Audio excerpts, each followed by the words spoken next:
ఏందో కొట్టి పారేసినట్టుంది మీరు. వాస్తవాన్ని చెప్పాలంటే ఈ తాండాలో ఏదైనా అనార్థాలు ఇబ్బందులు కూడా ఎదురైతే వస్తాయి. ఎందుకు వస్తాయి ఇవన్నీ అంటే దీనికి ఒక శక్తి అనేది కావాలి, ఒక బలం అనేది కావాలి. ఒక మనిషిని మనం జయించాలంటే తెలివితేటలన్నా ఉండాలి, లేదా బలమన్నా ఉండాలి. బలము తెలివితేటలు రెండు లేకపోతే ధనం ఏమి పనిచేయలేదు. ఇక్కడ మనకు శక్తి కానీ కళ కానీ అంశ కానీ లేదు. కాబట్టి ఈ 33 కోట్ల జీవరాశుల్లో ప్రతి ఒక్క జీవరాశికి బొడ్డు అనేది ఉంటుంది.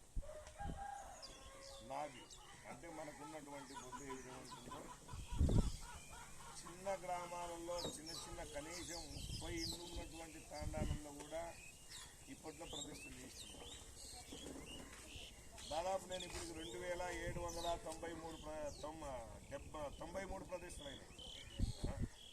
73 ప్రతిష్టలు 2773 ప్రతిష్టల దాకా చేసినాయి. పెద్ద పెద్ద సిటీలలో జనగాంకా నుంచి మొదలు పెట్టుకుంటే మొత్తం అనేక నగరాలలో మొన్న కూడా గజ్వేల్లో చేసిన, హరీష్లో చేయించిన. ఇలాంటి కార్యక్రమాలు నేను నా తమ్ముడు ఇద్దరం కలిసి అనేక కార్యక్రమాలు చేసినాం. కాబట్టి మన తాండాకు కూడా బొడ్రాయి అనేది చాలా అవసరం. ఈ బొడ్రాయి కన్నా ఇక్కడ పడితే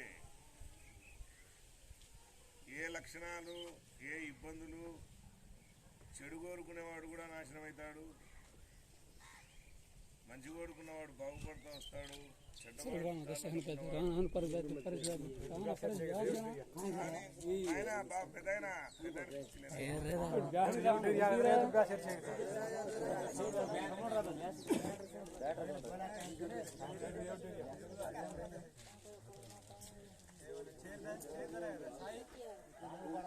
కాబట్టి యువకులందరూ అర్థం చేసుకుంటారు. కాబట్టి మన తాండాకు బొడ్రాయికి చాలా అవసరం.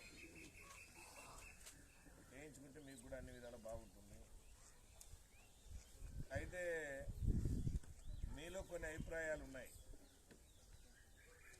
ఏవో కొన్ని జరుగుతున్నాయి, కొన్ని ఇబ్బందులు వస్తున్నాయి అన్న